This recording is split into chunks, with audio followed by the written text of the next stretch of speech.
안녕하세요, 윤재우스입니다. 오늘의 주제는 치질입니다. 치질인 이유는 제가 지난주에 치질 3기 판정을 받았기 때문에 오늘의 영상에서 알려드리고 싶은 거는 딱 두 가지. 첫 번째, 치질 왜 걸리냐, 요거를 제가 웬만하면 많은 분들이 알아야겠다, 알시면 좋겠다라고 생각을 했고요. 두 번째는 저는 어떻게 하다가 병원에 가서 치질이라는 걸 판정을 받았나, 저의 경험담에 대해서 설명을 드릴 거예요.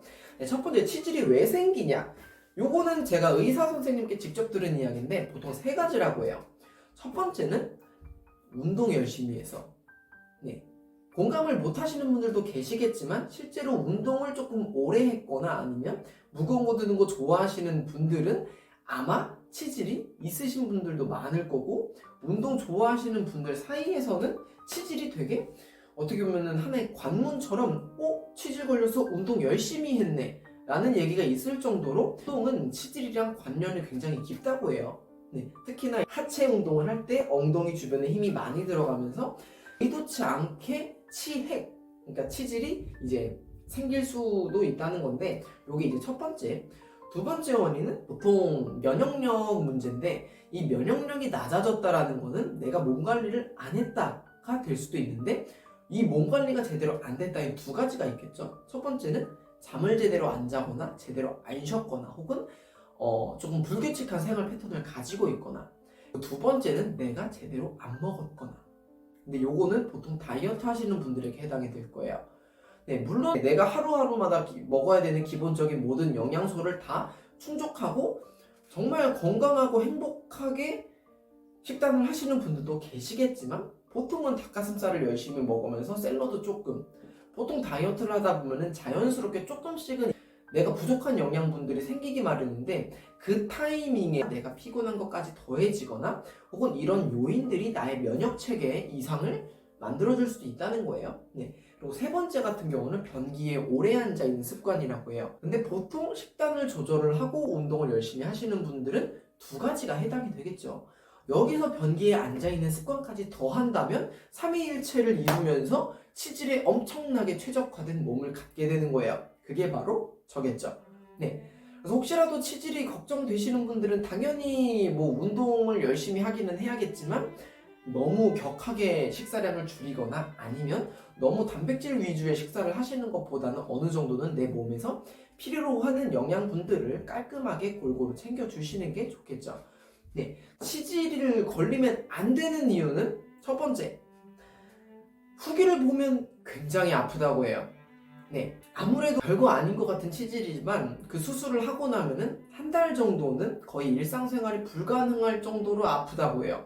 그래서 첫 번째는 수술하면 아프다. 그리고 두 번째는 수술을 안 할 수 있으면 좋은데, 이 치질이라는 게 한 번 생기면은 더 심해지면 심해졌지 작아지진 않는다고 해요. 수술을 하게 되면 굉장히 큰 고통이 잇따르기 때문에 웬만하면 안 걸리는 게 좋은데, 그러기 위해선 이 원인들을 조금은 신경을 써주시는 게 좋겠죠. 그리고 두 번째는 제가 어떻게 하다가 치질인 걸 알았냐. 저 같은 경우는 사실 치질 증상이 생긴 지는 좀 오래됐어요. 저 같은 경우는 한 1년 정도? 근데 제가 치질인 거를 몰랐던 이유, 그러니까 제가 인정하지 않았던 이유는 딱 하나예요. 치질 증상이 너무 간헐적으로 생겼기 때문에. 저 같은 경우는 치질이라고 해서 아프지가 않았어요. 물론 지금도 아프지가 않고 3기인데도 불구하고 항문 주변에서 통증이 한 번도 일어난 적이 없었어요. 그래서 일상생활에 지장이 없었기 때문에 그냥 내 컨디션이 안 좋았다 라고 생각을 하고 넘겼는데, 저 같은 경우는 혈변을 봤어요. 물론 제가 처음에 혈변을 본 거는 제가 잠을 너무 안 잔 상태였기도 했고 다이어트 중이기도 했고 그랬기 때문에 충분히 혈변을 볼 수 있는 상황이다라고 저는 인지를 했었는데, 그때는 주기가 한 달에 한 번 정도, 조금 피곤하거나 아니면 섭취가 제대로 안 이루어졌을 때 한 달에 한 번 혹은 한 3주에 한 번 정도 혈변을 보길래 그냥 컨디션이 너무 안 좋은가 보다 라고 생각을 했는데, 예전이랑 다르게 지속적으로 혈변을 보기 시작하는 거예요. 근데 혈변이 계속해서 유지가 되는 게 아니고, 제가 깔끔한 거를 이제 챙겨 먹고 밀가루라든지 아니면 과식하는 습관을 조금 피하기만 하면 혈변을 안 보는 거예요. 그래서 내가 장이 안 좋아서 밀가루를 먹으면 소화가 제대로 안 돼가지고 혈변을 보는구나 라고 생각을 하던 찰나, 뭘 먹어도 계속해서 혈변을 보기 시작했어요.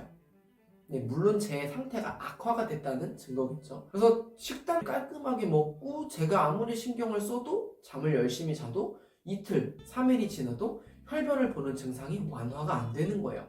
그래서 그때 이런 생각이 들었어요. 나 대장암일까? 나 암 걸린 건가? 그래서 처음에 제가 이제 갔던 곳은 내과.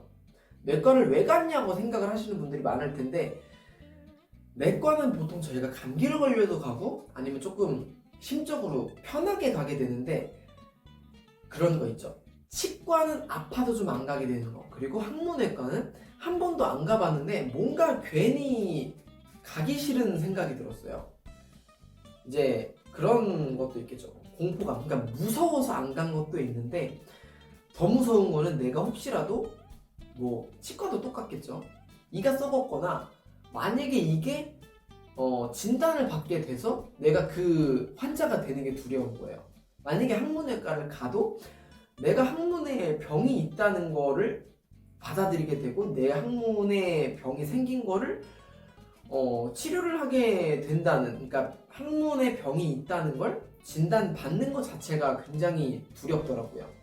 네, 저는 그래요. 네. 그래서 치과도 아파도 좀 안 가게 되고 그렇게 되는데, 근데 그래서 처음엔 전 내과를 갔죠. 근데 이제 내과에 갔을 때 제가 들었던 이야기는, 물론 이제 내과 선생님께서는 학문 전문이 아니기 때문에 혈변을 보는 정확한 이유에 대해서 알 수는 없지만, 만약에 대장암이라든지 정말로 안쪽에서 조금 큰 병이 생겼다면 이제 그 혈 색깔이, 피똥을 쌀 때 그 피의 색깔이 빨강색이 아니고 검정색이라든지 갈색이라든지 좀 어두운 계열을 띌 거다. 그래서 저 같은 경우는 그게 아니고 완전 빨강빛이었어요. 그냥 상처가 나면 흐르는 피. 그렇기 때문에 이제 의사 선생님께서 안쪽에서 잘못된 게 아니고 항문 주변에서 뭐 문제가 있을 거다, 치질이라든지 뭐 그런 게 있을 거다, 그래서 자세한 걸 알고 싶으면 항문외과를 가봐라라고 하셨어요. 네, 그래서 그 얘기를 듣고 항문외과에 갔었는데, 그때 이제 저는 치질이라는 판정을 받은 거죠. 네, 그래서 제가 드리고 싶은 이야기는, 어떤 이유에서건 내가 피곤하건 영양 섭취가 제대로 안 됐건 운동을 격하게 했건 어떤 이유에서건 안 아파도 혈변을 보는 것 자체가 엄청나게 큰 문제예요. 이미 치질이 진행이 됐을 수도 있고 아니면 다른 질환이 있을 수도 있어요. 네, 근데 혈변을 제가 처음 보기 시작했던 게 거의 약 1년 전이니까, 저 같은 경우는 1년 동안 이 치질을 키워왔기 때문에 3기라는 판정을 받았겠죠. 하지만 제가 만약에 혈변을 봤을 때 완전 초창기에 병원에 갔다면 그때 저는 1기, 2기였을 거고, 그때 알맞은 약을 처방을 받았고 알맞게 행동을 했다면 이렇게 수술을 할 지경까지 오지 않았겠죠. 네, 그렇기 때문에 혹시라도 혈변을 보게 된다면 무조건 병원에 가시라고, 네, 이렇게 영상을 준비했어요. 네, 그래서 오늘 영상의 요점은 두 가지. 네, 치질에 걸리는 세 가지 요인이 있는데 이 세 가지 요인 조심하시라고. 그리고 두 번째는, 혹시라도 혈변 보시면 안 아파도 꼭 항문외과 방문하셔서 상태 한번 보시라고, 이렇게 영상을 준비했습니다. 네, 다음 영상은 항문외과 후기, 그리고 제가 수술을 안 하기로 결심을 했는데 그 결심에 대한 이유를 설명을 드릴까 합니다. 네, 오늘 영상은 여기까지였습니다. 감사합니다.